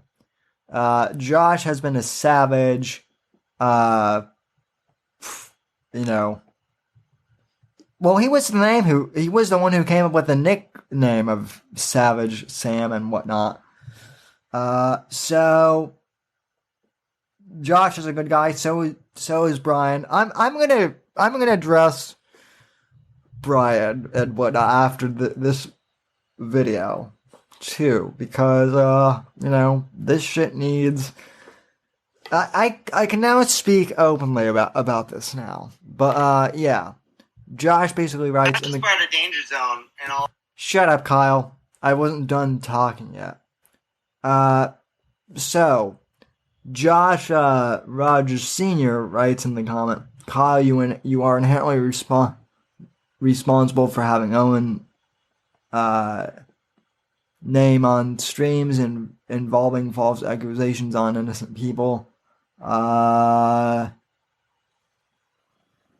And it won't be looked over. That was wrong move, Kyle. So that was basically Josh's response to Kyle, and this was Kyle's response.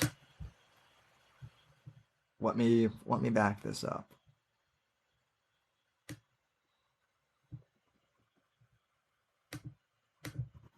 Apparently they were poisoned. No, Josh is not a bear. Josh is part of danger zone and all their fucking nonsense. So, and Josh, the term you're looking for is directly responsible. And as you guys have been threatening people and shit, yeah, I have no regrets. Maybe if you guys fucked off for a week or two, just acted like adults and walked away, I wouldn't hold a grudge, And Nimmer was not a Marine, and I doubt he has cancer. And if he fucking kills himself, that's not on me. So that clip was from, after Owen came to the revelation that Nimmer was lying. So that's the end of the clip.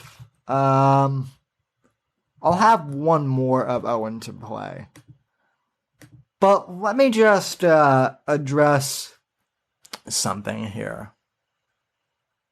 because this rant has been a long time coming.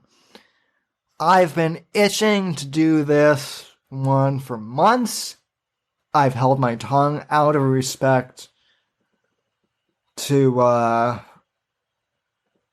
Brian and to the DZ, but now that everything is out in the open,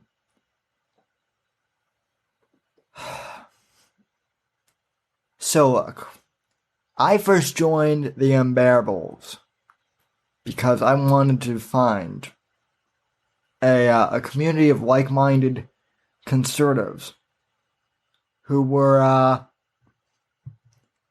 funny, who were creative, who had good morals, and who were upstanding people.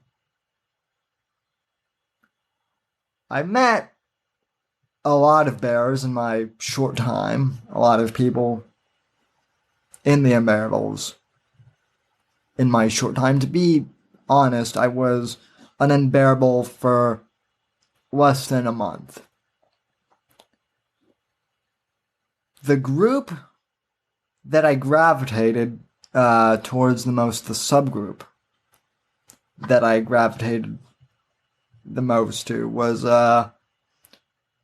Brian's group, Brian's stream group. They took me in and really helped me with some of my content. They insisted that I get the Whitfield Report up on YouTube. So I did, and they helped me grow my channel. Brian's always been an upstanding guy, as has John.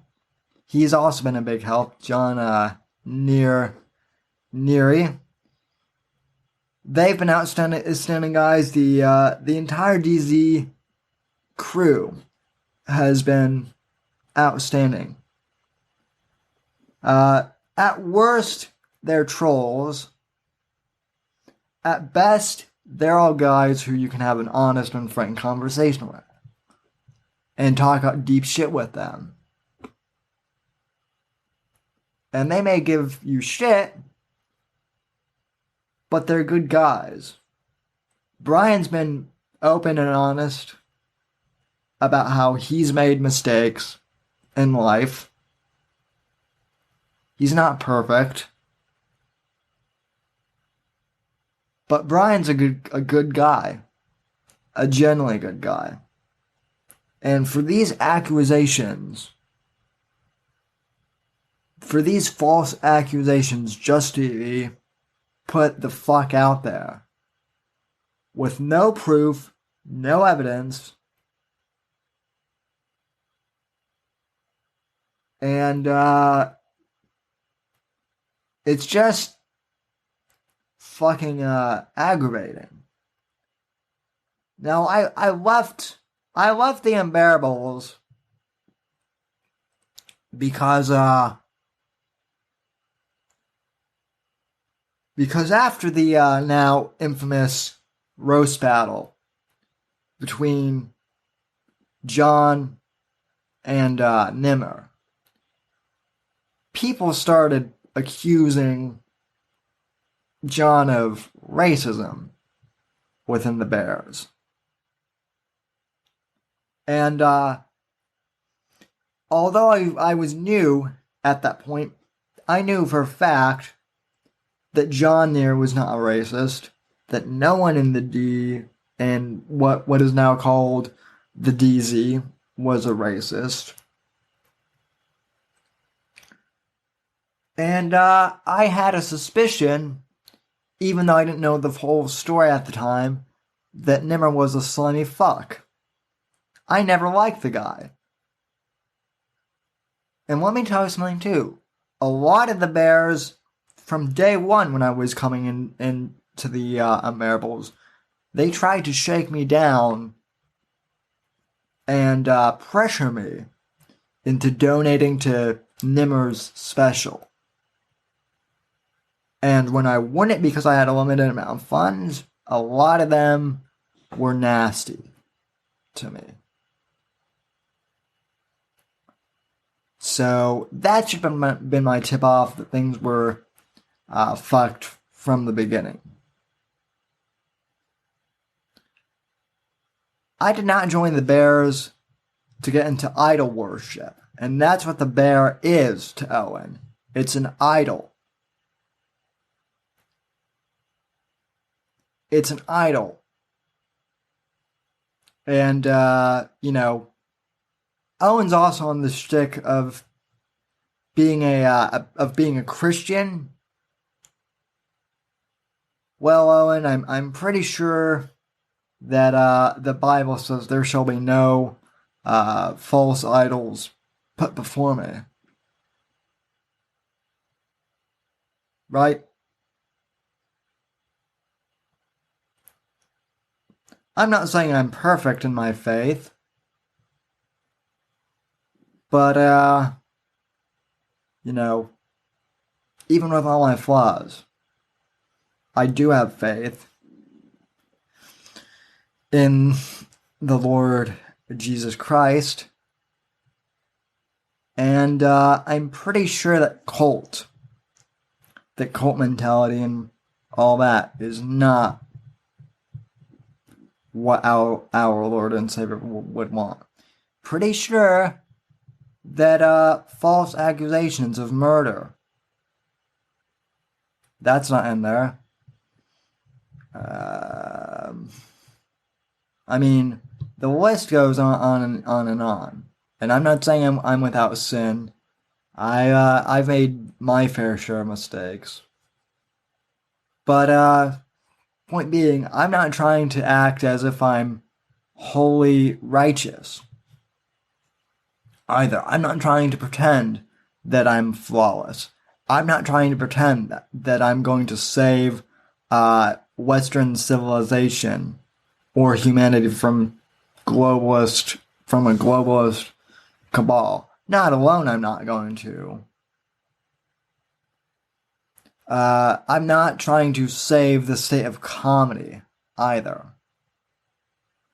I'm a guy who's doing commentary, who's doing political commentary, because I think I have some insights that can help the conservative movement, and that maybe in a small way I can help save Western civilization in a small way. But I'm also a guy who just wants to entertain people for a few hours a week and on the weekends and make people laugh. I want to build a community here. I want to share stories. I want to entertain people. I want to have honest conversations. And I realize there's a lot more to life than internet streaming as well. My life isn't dedicated to 3-hour to 6-hour live streams either, Owen. I'm just trying to build that small community. And I'm not... Look, if I make money on this, that's great. And I'm grateful that I do have supporters who have helped the show. But the money will hopefully be a byproduct from the show. But I'm doing this because I love podcasting. I always have. I love the Savages. You guys that build up this audience. I really do. You guys make this show special. And Owen doesn't even treat his fans right. So not only was I outraged again to see the clip of Brian's name being shouted out on stream, but this is brand new shit. Okay, the clip I am about to play for you is one of the most disturbing clips of Owen I've seen, period. This one genuinely disturbs me. To Steven Crowder, to Ben Shapiro, to Joe Rogan, to Gavin McInnes, to anyone else who claims to be a public figure in the conservative movement who was previously associated with Owen. So yes, I'm talking to the bigwigs now. You guys might want to pay attention and pay attention good. Because this is what Owen, who you have previously associated with, this is what he has now come to. This is the most disturbing thing I've seen him do, and he's done a lot of disturbing shit. But this takes the cake. So here's Owen's most recent display calling for public violence. This is disturbing.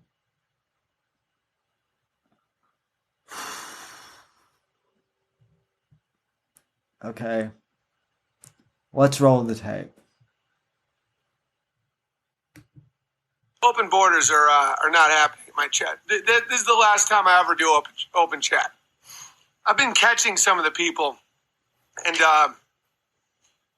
not only do I not want an open chat, I don't want anyone ever coming into my country ever again, and I want to start weeding out the weak. So when people go, oh my God, what are you scared of? I'm not scared of shit. I'm not scared to the point where I'm like, who needs to die? Scared? Oh, dude. All right, let's start talking about some shit. No more. Guys, Okay, I'm not scared to the point where I'm like, who needs to die? Okay, this is beyond hate speech, in air quotes. This is beyond, whatever grievance Jack might have with, Ben Shapiro over calling out transgender people. You guys on the left, you guys wanted your crazy right-winger, quote-unquote, gone berserk.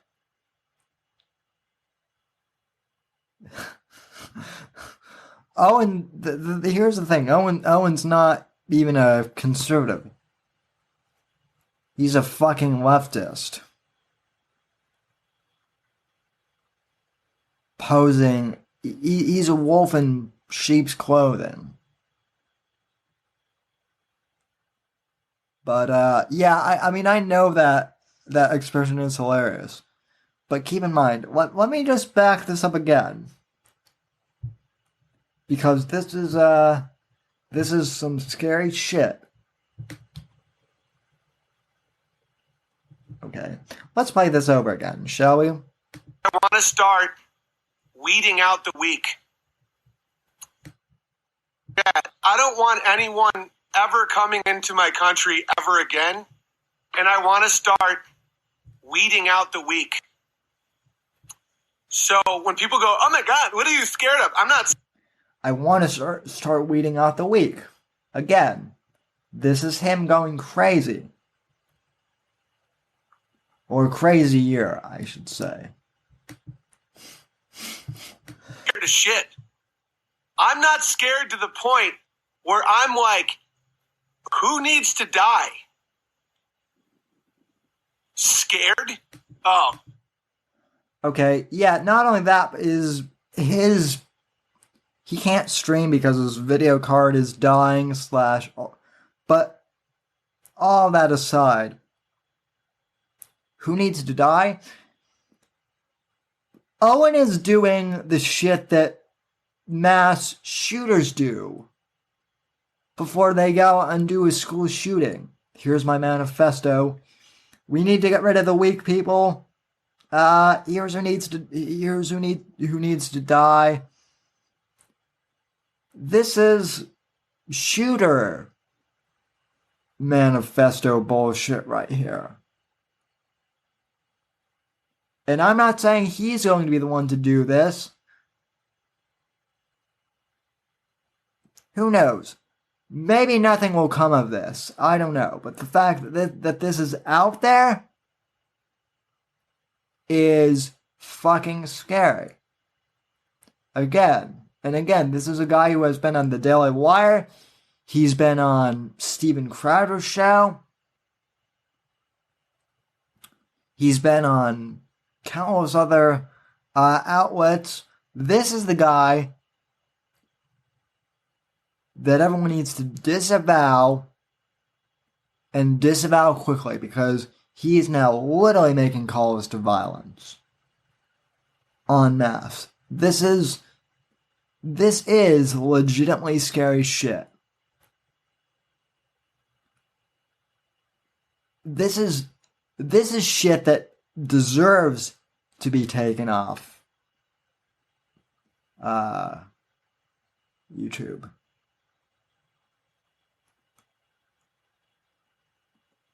This is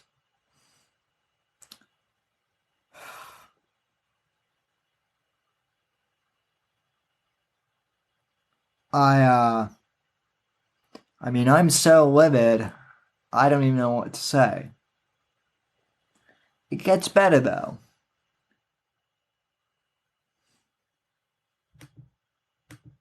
All right, let's start talking about some shit. No more. Guys, I'm never, ever doing open chat again. And I know some people are like, hey, thanks for open. No. Someone just called my wife a name. I can't kill the person. They're just a little, no, out, gone, never again. You guys are weeds.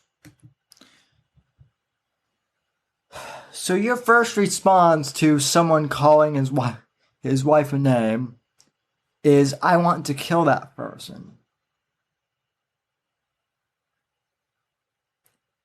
That is a really healthy reaction, Owen. Wow. This guy is peak mental health. This is peak mental health, ladies and gentlemen. And yes, I'm being fucking sarcastic.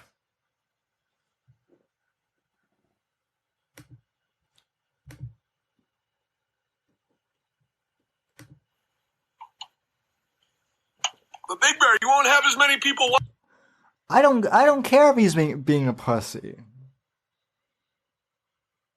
I don't care if he's being a pussy, David. He made a call to violence on the fucking internet. And the way he's been acting lately. I mean, some people might say I'm overreacting with the potential shooter thing. Here's the thing, though. I don't think I am. Again, it might not be him, but it might be. You know, he might motivate the next crazy person to go and do stupid shit. Yeah.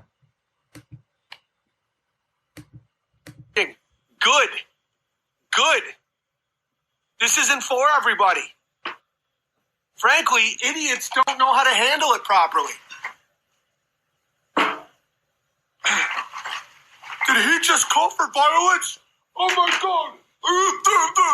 Not yet, but I will. At some point, there will be a call to violence. There always is. There always is. For all of history, all time, there's always a tipping point when violence is necessary. Not yet, but it will be. So, you know, you might want to gear up. Oh boy. Well, actually, Owen, you just lied because you did make a call to violence earlier. Let me go back. Let me fucking go back.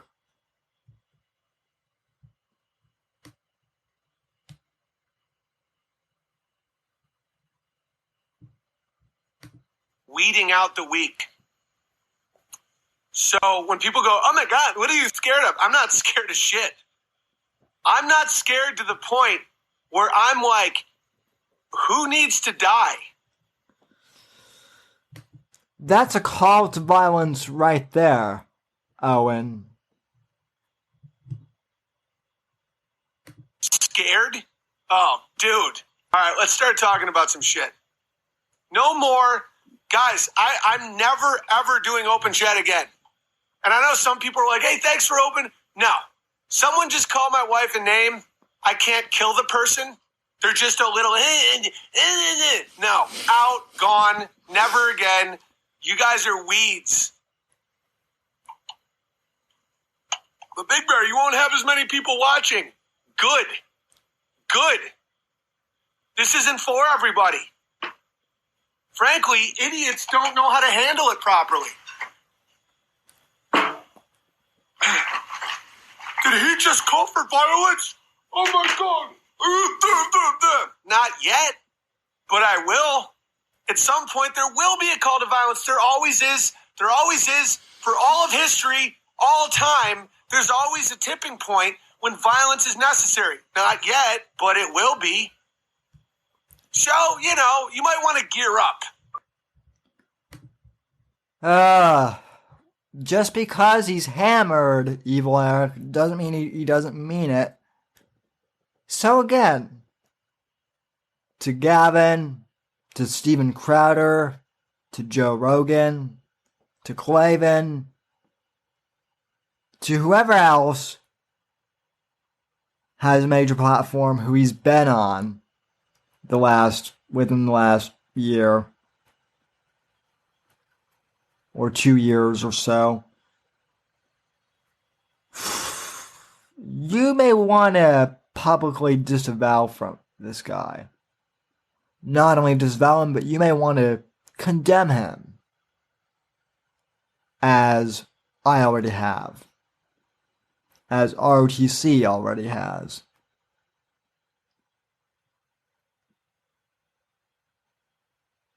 He's calling for violence now.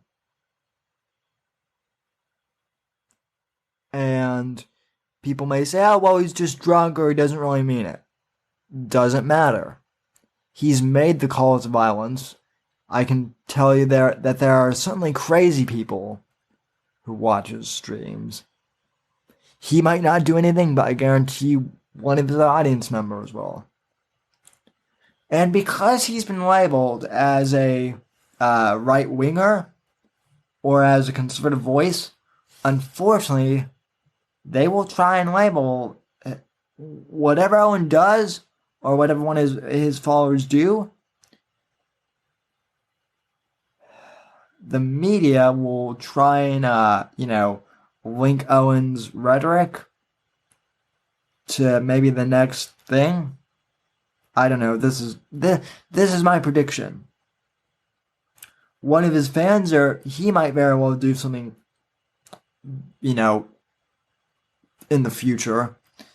Someone will try and link his rhetoric to that, and say that the conservative movement is dangerous, and because he's been painted in our corner, unfortunately, it'll be open season for, you think things are bad now with Twitter censoring conservatives. They'll get a lot worse if this asshole continues to be associated with us. And, things will get way worse. Aside from all, so, first things first, he needs to be publicly disavowed. Not just by us smaller YouTubers, but by the big voices in media as well. He needs to be publicly disavowed. Law enforcement, I see, now we're in the same conundrum that he thought he was in with us. I don't know if he can do anything. But, this definitely is worrisome, ladies and gentlemen. It is. So, you can't, Eric nailed it. You can't put calls for violence out to strangers. That's not a free speech issue. Exactly, dude. So, we've tried to warn you. I don't know who you are, but I guess the general public. This is a warning to the general public about Owen Benjamin. We've warned you. We've shown you the evidence of his decline. So something needs to be done. So within legal parameters, of course. So take that what you will. But anyway, folks, it's been a pretty jam-packed show tonight. I want to thank all of you who tuned in. Thanks to all of you who have liked the stream. 11 likes, 1 dislike. Not bad. Thanks to all of you who contributed to the super chat. If you'd like to support the show monthly, as always, you can go to anchor.fm/Whitfield Report to support the show on a monthly basis. If you would like to PayPal me, you can support me with one-time contributions at paypal.me/Whitfield Report.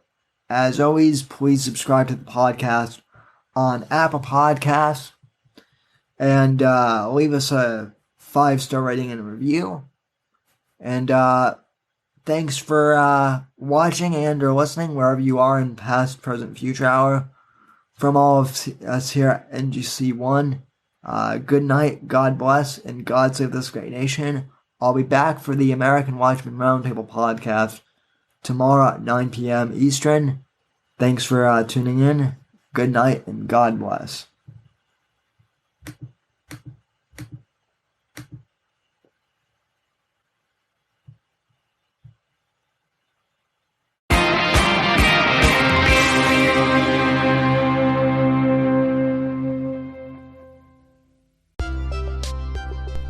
Hey there, folks. If you've made it this far to the end of the podcast, I'd like to thank you very much for listening to the show. You are the ones that make it possible for me to make an income from podcasting, and I greatly appreciate that just by listening to our show. You are helping us gain ad revenue. However, if you would really like to help support the show, I encourage you to please donate to the podcast and become a supporter of the show. You can head over to anchor.fm/Whitfield Report and click the support this podcast button and choose the amount that suits you to support the show. Or you can click the link in the show notes and it will directly take you to that page. If you can support the podcast, I really, really appreciate that. Anything that you can do to help out is greatly appreciated. Even if you can't afford to help financially support the podcast, I encourage you to please go on iTunes or Apple Podcasts or Stitcher and please leave this podcast a positive 5-star review. That really helps us out here at the Whitfield Report. Thank you for listening, and I'll see you next episode.